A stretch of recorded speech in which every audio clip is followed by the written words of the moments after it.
Hello and welcome to a brand new Parry's Pickups. Back in Denmark now and on a slightly better quality camera. As you noticed and probably noticed in the N64 video I did last, that the quality wasn't so good. I'm very sorry about that. All I had to record with was my phone. So it's be a little bit better. Still not quite as good as a video camera, but I hope you'll forgive me. So first up, we're going to talk about a game I was trying to have another go on today, so it's pretty fresh in my mind, my experiences with this game, and that game is Top Gear Hyperbike. Top Gear Hyperbike was an N64 game I knew nothing of until relatively recently, and it's pretty good. It's part of the Top Gear series, which there are a few of on the N64. Of course, maybe most notably Top Gear Rally 1 and 2, and also Top Gear Overdrive as well. This one's bikes, and not just one type of bike. You know, off-road, street racing, it's all in here. And it's incredibly fast. Incredibly fast, actually, with really tight controls. And pretty good, I'd say. There's shortcuts too, you know, so there's a little bit of replay value in the tracks. Now, I played through the first two championships on this game, and I did repeat a couple of tracks within, you know, just playing that short amount of time. So it leads me to believe there actually aren't that many tracks on it. But do let me know if you played a bit more of this and you can vouch for how many tracks there are on it. Fortunately, I couldn't go on playing it because it made me feel sick. This game was so fast that I could, and it's not just the fact that it's fast. It's the fact that the tracks are so swervy. You know, there's so many turns and so many, and it's the fact that you're on a bike, of course, as opposed to a car. Doesn't help.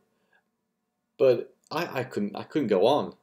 Honestly, I was enjoying playing the game, but I wasn't enjoying feeling sick while I was playing it. So that's a real shame. I felt absolutely fine before I started playing it. Afterwards, I had to go out and get some fresh air. That's Top Gear Hyperbike. It's a really good game. I don't know if it's got anything to do with the fact that I was playing it on the HD TV as opposed to a CRT TV that it made me feel a bit queasy. I don't know if there's anything about the difference in playing it through a different screen that would have that effect. So I did notice playing WWE No Mercy that some of the visuals weren't appearing correctly on that television. I can't recall that ever being a problem before. Anyway, Top Gear Hyperbike is definitely a game I can recommend to you.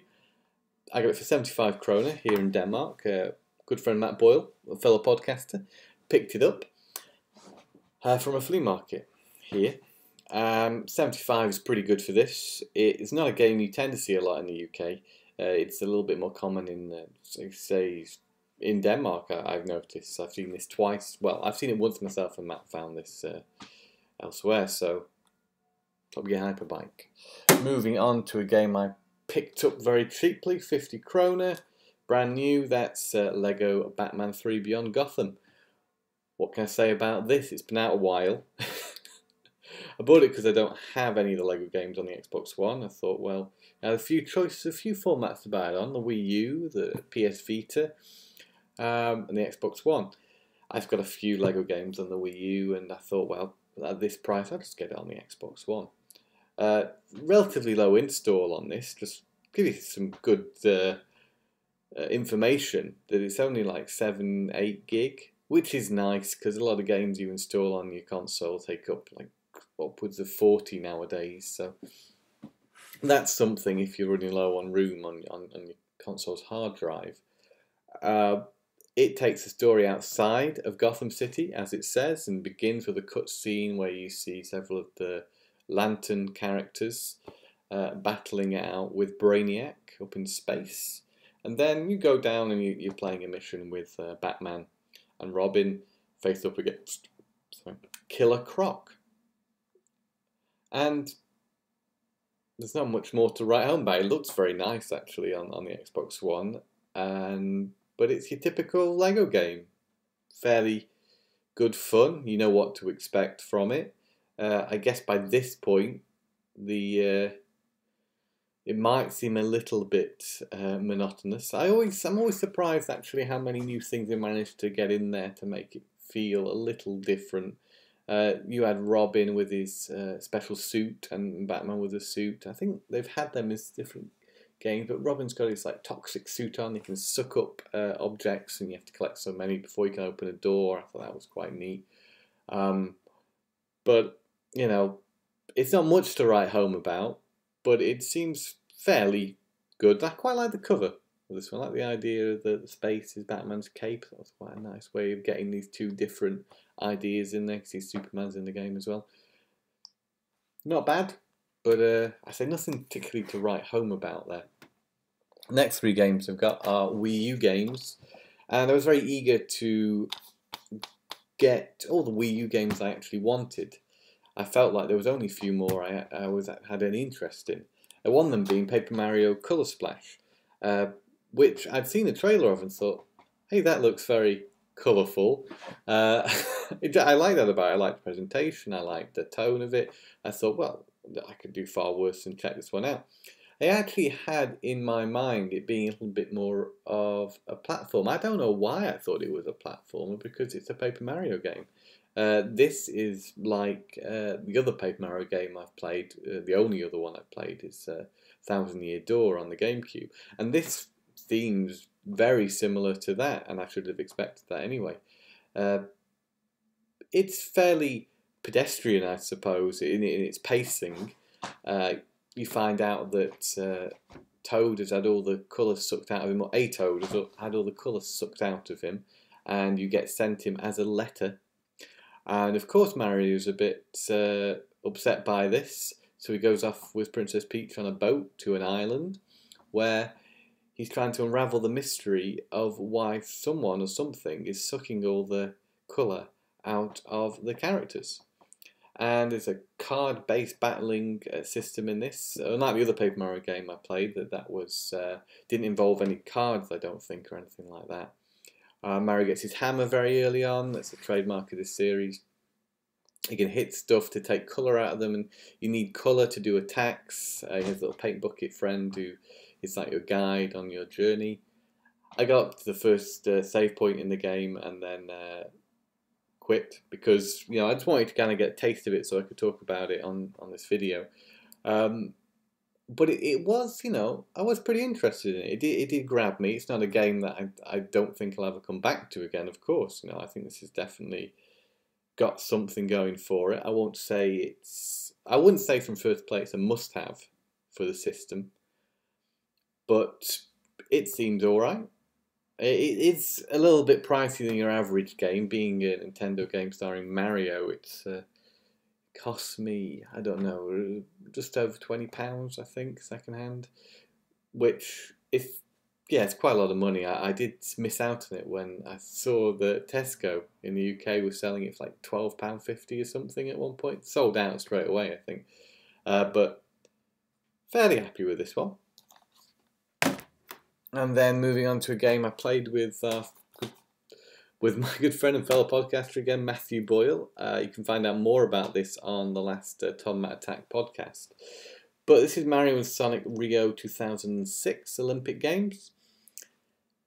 And what surprised me about this game was how simple the mini-games were in this compared to other Mario and Sonic games. Gone were the waggle controls. I couldn't find them anywhere. There was no shaking your Wii remote, maybe because it is made to be played with the gamepad, and any extra players, of course, can use Wii remotes. But with gamepad control integrated, I guess they didn't feel like you're going to be shaking around your gamepad, so they should leave those sort of controls out of the game, which makes for a very easy pick up and play game. We played a few of them. Played Rugby Sevens, which was a fairly comprehensive game actually in itself. We played the table tennis and the rhythmic gymnastics. We also played the BMX racing and the shooting, the archery, actually. And all these, were playable with a Wii remote held sideways. A lot of them only really using the two buttons, the 1 and 2 buttons on Wii Remote respectively. And, you know, I think the game was pretty good fun, and I actually liked this simple approach to the games. It meant that it didn't take a lot of learning to know how to play them, and they were fun, and it's a really colourful game. It's nice high production values, and we had fun playing it. Rugby Sevens was a standout because it's probably the most accessible rugby game that I've ever played, and Matt, being a big fan of rugby, really liked it as well. So, of course, there were some cutbacks because of the accessibility factor. The game can't have too complex controls, and therefore the game has to be simplified slightly. But I think what was there was fun, and I haven't sampled half the games on this yet. So, really happy with this game. So glad I picked it up. I think the series has been of a consistent quality, to be honest with you. I'm glad it's around, like it's still around. I hope to see more of this on the Switch eventually. Good entry into the series. And lastly, we have The Wonderful 101, a game that's still exclusive to the Wii U and one I've wanted to play properly for quite some time. It's got a lot of personality. It's really unique. Great theme tune as well. Doesn't take itself seriously in the slightest. And the actual gameplay itself is incredibly unique and original, where you play as I can't remember the names of the characters. The red guy there, and he's a superhero.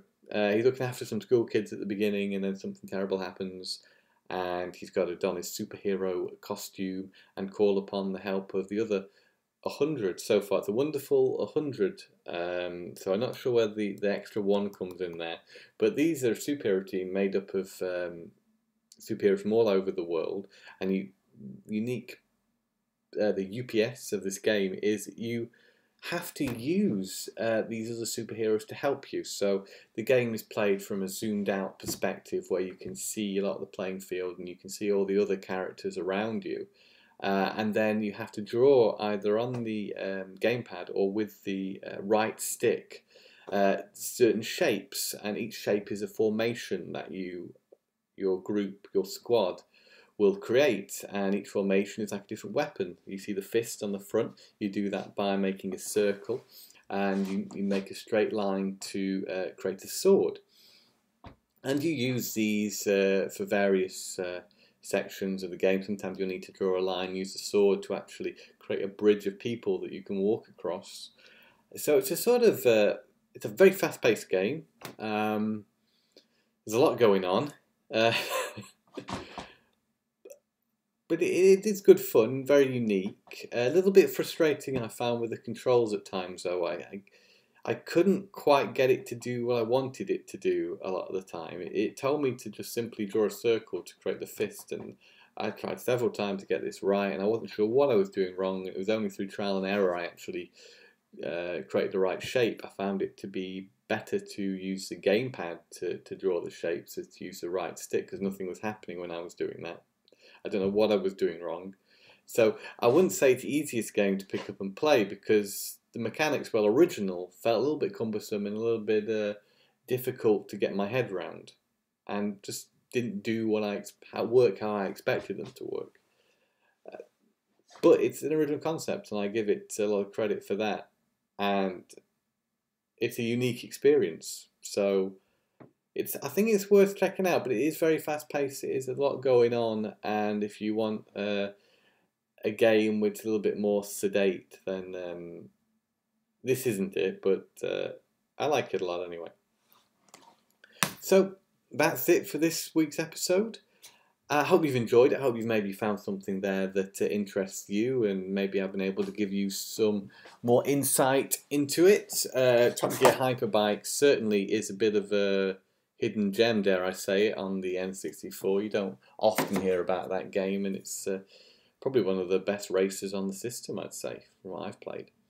So thanks again for checking out the video, and catch you again soon for more Parry's Pickups. Bye for now.